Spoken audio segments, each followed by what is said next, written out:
ओम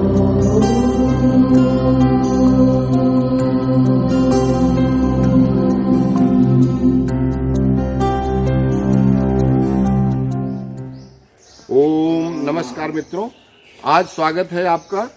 पुनः हम लोग आए हैं आज भ्रमण नैमिष धाम।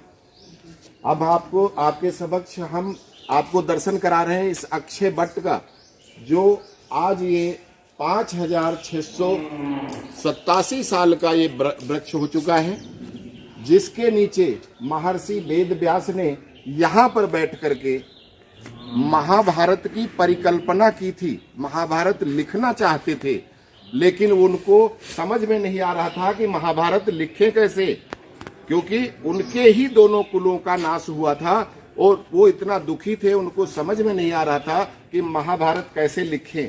तो उनको, क्योंकि नैमिष एक ऐसा सतयुग के टाइम का तीर्थ है, ये ऐसा स्थान है जहाँ पे आदमी आकर के सब कुछ भूल जाता है। इस स्थान पे आकर के मन की शांति मिलती है। तो जब उनको इस वट वृक्ष के नीचे बैठे तो यहाँ पे उनको एक भावना जागृत हुई कि हम यहाँ पर बैठ करके महाभारत लिख सकते हैं। फिर उन्होंने जब गणेश जी की प्रार्थना किया कि हम बोलते तो जाएंगे, लिखेगा कौन। तो गणेश जी जब यहाँ पर प्रकट होते हैं और गणेश जी आते हैं, तो गणेश जी यहाँ पे बैठते थे। इसी वट वृक्ष के नीचे उन्होंने महाभारत की रचना आरंभ किया। अब गणेश जी की एक शर्त थी कि अगर तुम रुके तो हम उसी टाइम उठ के चले जाएंगे। हम तो भैया प्रार्थना पे आपके आए हैं और लिख करके हम उतनी देर लिखेंगे जितनी देर तुम बोलोगे। तो महर्षि वेद व्यास जो बोलते ही रहे, कितने सालों तक उन्होंने यहाँ पर वो लिखवाते गए और अनवरत, और गणेश जी लिखते गए। इस तरह से ये महाभारत ग्रंथ की रचना यहाँ पे हुई थी। और अंदर जो हमने आपको दिखाया व्यास गद्दी, वहां पर बैठ करके उन्होंने जो हमारे चारों वेद थे, चारों वेद जो पाली प्राकृत भाषा में थे, सतयुगी भाषा में थे, उसको द्वापर में उन्होंने संस्कृत में ट्रांसलेशन किया था। 18 पुराणों का उन्होंने वहां पे रचना की, ट्रांसलेशन किया पाली प्राकृत भाषा से संस्कृत भाषा में उन्होंने इसका लिखा था। महाभारत की रचना यहाँ पे हुई थी। ये आप लोगों के, और ये वट वृक्ष देखो आज भी इस कलयुग में भी है, जो 5787 साल पुराना ये वट वृक्ष आज भी आप लोगों को हम दिखा रहे हैं। हम सबसे यही प्रार्थना करेंगे, अपने सनातन धर्म की इन चीजों को, इन धरोहरों को देखो, समझो, और विधर्मियों के बहकावे में आकर के अपप्रचार से ग्रसित न हो, और धर्म परिवर्तन के जो ये राक्षसी धर्म आपको जो बताए जा रहे हैं उनसे दूर रहें, और अपने सनातन धर्म में सत्कर्मों के साथ जुड़ें। मांस, मदिरा, इन चीजों का सेवन ना करें, और जो चीजें जिससे आप दीर्घजीवी होंगे, शराब पिएंगे आपका लीवर खराब होगा, आपकी किडनी खराब होगी। मांस खाएंगे, दूसरे का मांस खाने से, आज देख लो ये कोविड-19 जो चल रहा है, ये दूसरे के मांस खाने का ही परिणाम है, और इस तरह से बहुत सारी बीमारियां आती हैं।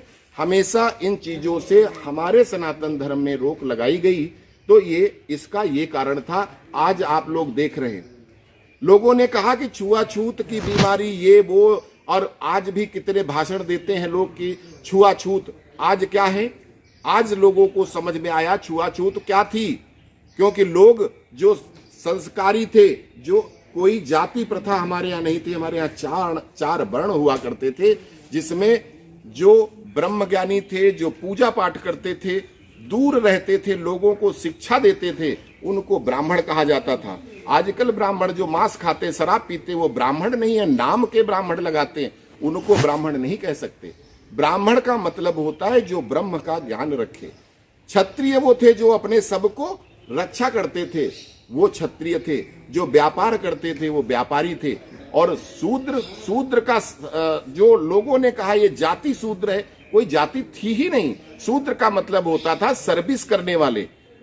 और ये चीजें तो रसखान तक ने कहा है कि उत्तम खेती मध्यम बान, निपट चाकरी भूख निदान। जो सर्विस करने वाले हैं वो तो सिर्फ एक पेट भरने का एक साधन मात्र है, वो सबसे निखिद्ध चीज मानी जाती थी। वो अलग बात है कि आज सरकार बहुत ज्यादा तनख्वाह देती है तो लोग सर्विस को बड़ा प्रेफर करते हैं, लेकिन सर्विस सबसे निषिद्ध काम होती थी। और जो जातियां बटी, जातियां कैसे बटी, आज हम उस पर भी थोड़ा प्रकाश डालेंगे।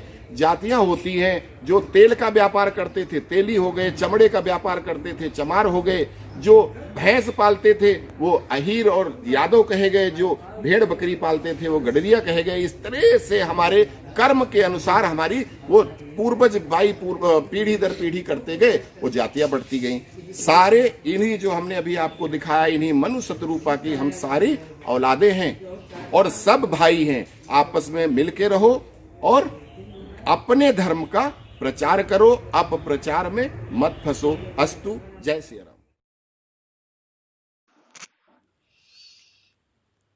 तो दोस्तों, अभी आपने देखा वो वट वृक्ष जिसके नीचे बैठकर महान ऋषि वेदव्यास ने महाभारत ग्रंथ की संरचना की थी। आप सभी को मालूम है कि धृतराष्ट्र और पांडु इन्हीं व्यास ऋषि की नियोग क्रिया, जो इन्होंने अपनी माता सत्यवती के आदेश पर पूरा किया था, से उत्पन्न इन्हीं के पुत्र थे। और फिर जब महाभारत में इन दोनों के पुत्रों में आपस में लड़कर कट मरे थे, इसीलिए महर्षि व्यास अत्यंत दुखी थे। भारत भ्रमण करते रहे, किंतु उनके हृदय से दुख की पीड़ा नहीं जा रही थी। उस समय भगवान श्री कृष्ण की प्रेरणा से देव ऋषि नारद स्वयं व्यास जी के पास आए और उन्होंने कहा कि हे ऋषि, आप नैमिषारण्य में जाइए और वहीं आपके चित्त को शांति मिल सकती है। संसार में वही एकमात्र सबसे पवित्र स्थान है जहां पर मनुष्य थोड़ी सी ही चेष्टा करने पर माया मोह से दूर हो जाता है, उसको मानसिक तनाव से मुक्ति मिल जाती है। गोमती नदी में स्नान कीजिए, चक्र तीर्थ में मार्जन करके माता ललिता, जो सभी संसार के सभी मनुष्यों के हृदय में वास करती हैं, हृदय ललिता देवी, उनके दर्शन करो, आपको शांति मिल जाएगी। देव ऋषि नारद के उपदेश से महर्षि व्यास यहाँ आए और स्नान दर्शन के पश्चात माता ललिता और सारे यहाँ के मंदिरों और यहाँ के जो सतयुग कालीन मंदिर हैं, इन सब के दर्शन किए। सभी जो जितने यहाँ पे तीर्थ हैं उनमें मार्जन स्नान किया। इसी फिर वहां से आकर के इसी वट वृक्ष के नीचे बैठकर सोचने लगे। यही उनके मन में ये भावना जगी कि इस धर्म और अधर्म के युद्ध को भविष्य की पीढ़ियों के लिए उदाहरण के रूप में बताने के लिए लिखकर रखा जाए, ताकि आगे से कोई भी ऐसे अधर्म न करे। बेईमानी, जुआ, कपट, छल, अभिमान, दूसरों की हंसी उड़ाना, वैमनस्य आदि अवगुणों से बचें। लोग डरें कि उनकी भी दशा कौरवों और पांडवों जैसी न हो जाए। ऐसी परिकल्पना करके उन्होंने हृदय में, जब उनके ऐसी परिकल्पना जागृत हुई और लोक कल्याण के लिए उन्होंने भगवान श्री कृष्ण के ही अन्य रूप प्रथम पूज्य भगवान श्री गणेश का आवाहन किया। गणेश जी प्रकट हुए। व्यास जी ने उनसे प्रार्थना किया। व्यास जी ने उनसे प्रार्थना किया कि आप ही हो जो इस परिकल्पना को सच में बदल सकते हो। गणेश जी ने कहा कि ठीक है, मैं सशर्त लिख सकता हूं। जब तक आप बोलते रहोगे मेरी कलम चलती रहेगी, जैसे ही रुकोगे मैं चला जाऊंगा। तो इस प्रकार यहाँ हुई थी इसी वट वृक्ष के नीचे महाभारत ग्रंथ की संरचना। व्यास जी अनवरत बोलते रहे और गणेश जी अनवरत लिखते रहे। उम्मीद करते हैं आप लोगों को हमारी नैमिष यात्रा की, नैमिष धाम की यात्रा का ये दूसरा एपिसोड पसंद आएगा। आगे बहुत कुछ है इस यात्रा में, बने रहिए आदर्श धर्म के साथ। अस्तु। जय माता ललिता की, जय सिया राम।